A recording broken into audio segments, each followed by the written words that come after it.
Welcome back, everybody. In part one of how to create the perfect cylinder, we covered the first 6 tips. We stopped off at pulling your walls and offsetting your hands. The next 6 is going to cover creating your flat floor and continuing pulling your walls to create the perfect cylinder so that you can start improving your throwing and begin throwing larger and taller pieces. If you missed part 1, the link to the video is in the description below and up here in the right hand corner. So let's continue where we left off. Before I start any other pulls, I want to look at my inside. I want to make sure that my floor is still flat from wall to wall, and I still have this inside corner set. So at any time as you're doing the pulls, if that is not completely flat, or you don't have a corner set, make sure you get those back. And it's better to check when it's lower and not as tall, because the taller it gets, the harder it will be to reset everything. And so at this stage, my clay walls feel more or less the same thickness from bottom to top. And so my next tip that I have is when you throw a piece, your inside shape should mimic the outside and vice versa. So if your inside has a nice straight vertical wall and a nice flat bottom, your outside should have the same shape. But oftentimes when people throw pieces, their outside looks really nice, their floor looks like it's flat, but the inside looks like this, where it has this curve. And then going back to that corner, you have all this clay down here that's stuck, and you can't get that clay out because it's hard to push in right here because you have this slope, and your hand tends to ride the slope rather than push in at the base. So if your inside shape does not mimic your outside shape, then there is some adjustments that you should do. And the mimic shape basically will ensure that your clay weight feels balanced and it doesn't feel too heavy. So oftentimes the most clay is stuck at the bottom, and that still goes for when I throw as well. So my inside shape mimics my outside, so I'm pretty good and set so far. So let's go ahead and continue the pulls. And whenever I can pull, I want to make sure that my hands are braced against each other. So you may have noticed my thumb is braced up against my outside thumb, so they create this weird looking W. And when I pinch and pull, they pinch like this, and I pull up. So you can see the pull. I'm going to do one without the sponge so you can see how my fingers work. So my right hand pushes the clay in, my left hand pushes the clay out, compress the clay, and then pull. Only one point of contact. Release the pressure as you rise. When you get to the rim, leave it there for a few seconds and release. Now, however you pull, it's up to you. You may have learned to do a knuckle pull. You may learn to do the sponge or just your finger or the palm. Whichever way you've learned, just keep doing that same way. But I prefer using the sponge. And apologies, sounds like they're cutting the grass outside, so hopefully you can still hear me with all that noise. All right, let's continue the pulls. So once again, push out, push in, and then pull. And repeat those same steps. And then one thing to remember, as you're doing your pulls, if you notice your clay is becoming wider at the top or wider throughout the pull, that means that your inside hand is applying too much pressure. If you're noticing your clay wall is caving in, that means your outside hand is applying too much pressure. So make sure that when you do your pull, you should see a nice vertical wall from bottom to top. All right, so here we go. I'm going to recenter that rim because it got a little weird. Soak up the water on the inside, and this cylinder is looking pretty good so far. And then from here, if you are training yourself to throw taller and thinner, keep pulling your walls up until you get your clay wall to a 1/4 inch. So we're almost there, and my thumb can still brace up against, so I can probably do one more pull before I have to fully put my hand in. So push out, you can see the bump form, push in under the bump. And one tip, another tip I have, when you do your pull going up, if you push out, push in, and then your inside hand compresses down a little bit before you pull, you can really get a lot of that clay from the bottom to rise. So I have my undercuts, I pushed out, I pushed in. Now my left hand is going to push downwards ever so slightly, and then I'm going to do a pull. So that little tip can really get that clay from the bottom and distribute it to the top. The next tip I have is checking your clay wall thickness. So you may have seen this in other videos or in my previous videos, but basically what you do is you take your needle, you push it into the clay wall, and then you take your left hand, catch the needle tip, get your finger to where the wall meets the needle, and pull it out. And the thickness, or the distance from your tip of your needle to the fingernails, is how thick your clay wall is. So we can take a gauge on multiple spots. So let's take a look at the bottom. Okay, right there I feel the tip on the inside. So we have about a 1/4 inch. And then it may help to rinse your fingers off so you don't have all this clay blocking. Okay, next spot, let's check the middle.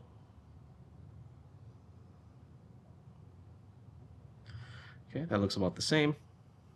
Let's check the bottom again because it was really hard to see. Okay, and then finally right below the top. All right, that looks pretty even throughout the clay wall. I do see this little bump in the center, so I'm going to do one more pull, and that's just going to even the clay out, and then we're going to cut this in half to see what the overall shape is. So I'm really going to get this last bit of clay from the bottom up and then distribute this middle section. So now my whole left hand goes in. I'm keeping a 90-degree angle where my elbow meets my arm for my left hand. Add a little water because it's kind of dry. Push in at the bottom first. So with my pointer finger against the sponge, I'm really driving that clay inward. So you can see. And I'm kind of just gently blending that upwards just a tad bit before I start this pull. Okay. So I'm going to go ahead and push again. And then my inside hand, my left hand, is going to push out. You can see the clay expanding right here. And now both hands are then going to start pulling up. Okay, this time not too much pressure because I don't want to thin the wall too much. Let the clay glide through my hands. Release the pressure as I rise. And then very little pressure at the rim because I don't want to thin that out too much.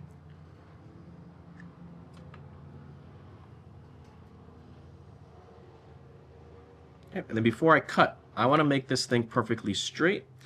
So I'm going to get my hands and do a collar at the top because it got a little too wide. Okay, width-wise, it's basically 3.5 inches. And now I'm going to use the wooden rib to really straighten this clay wall out. So when I use the rib, I'm not putting it perpendicular to the clay wall. I'm angling it towards my body, and my left hand is then lightly applying pressure against the clay wall to then make the clay hit this. So there's something like this, and then my left hand is going to push the clay into the tool from the inside, and then both hands go upwards to get a nice even straight wall. Okay, at the bottom, I notice there's a little bump, so you can actually go from the top down if you want. And this can cut away any clay you don't want, as granted your hands are really stable. And that can also clean up your cylinder. Okay, compress the lip again. So I would cut that lip after to make it flat and level. And we'll do one more pass. And I'm looking at the gap between the tool and the wall. So then I want to close that gap and push. Okay. And then if you do have a ruler that you're comfortable using, I have this wooden ruler, you can use this as a very long rib, angle it towards your body, and that way you can ensure that you have a nice straight wall from top to bottom. If you want to see more ceramic videos, don't forget to like and subscribe. That way it helps grow the channel and you'll be able to see these videos as they're released every week. All right, that looks pretty good to me. Clean up the inside. And I see it slope a little bit on the inside. So I could push that clay out and to do one more pull. So let's go ahead and do that, and then we'll re-straighten anything that we may need. So right there, the clay is getting stuck. I'm pushing it out until I feel the side of my finger touch the inside clay wall right here. So all that extra bump there, that's inside clay. And then I push down with my left pointer finger to compress it, and then I lift up with both hands to distribute it. And right around there, I want to release the pressure and then just go through the entire pool, but not really thin out anymore.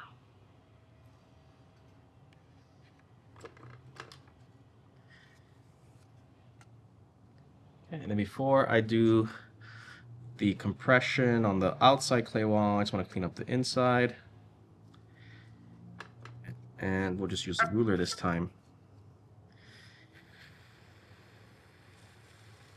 And then straighten everything out.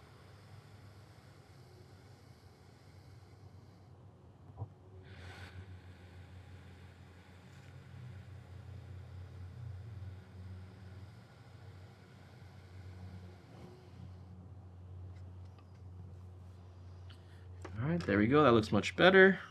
Press the lip.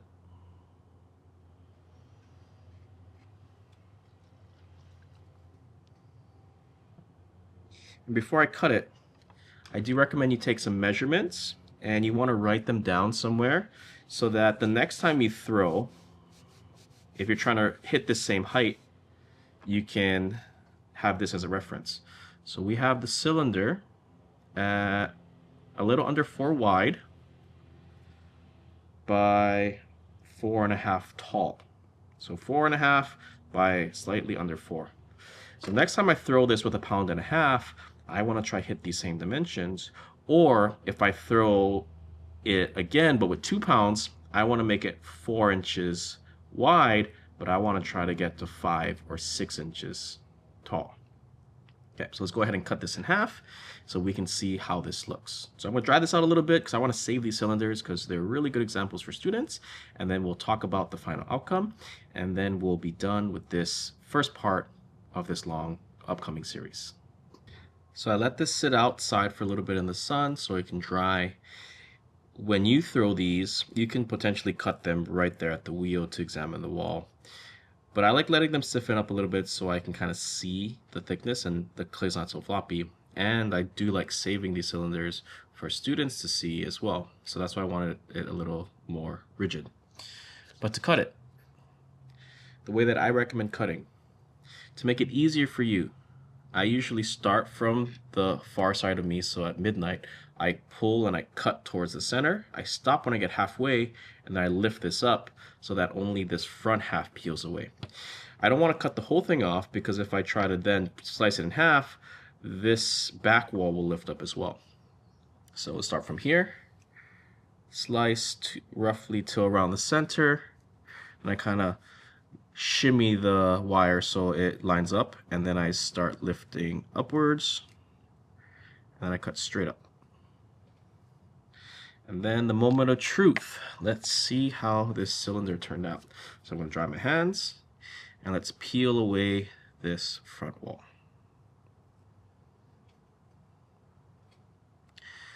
So, as we can see, the bottom right here looks like the same thickness as the clay wall here. Now my inside corner, I still have a slight curve. So if I was being very particular in myself, I could still push out that much more clay where I drew in, and I could then distribute that up to the top. I could gain about 1/4 inch. Now, in terms of using this as like a mug or a planter, having a slight slope here does help in terms of cleaning. When it's a sharp corner, it is harder to clean those. But in general, we have a nice flat bottom, a nice even clay wall from top to bottom, and it doesn't look like there's any drastic changes in thicknesses. So when you guys are throwing your cylinders and practicing, your goal is to try to have it roughly the same.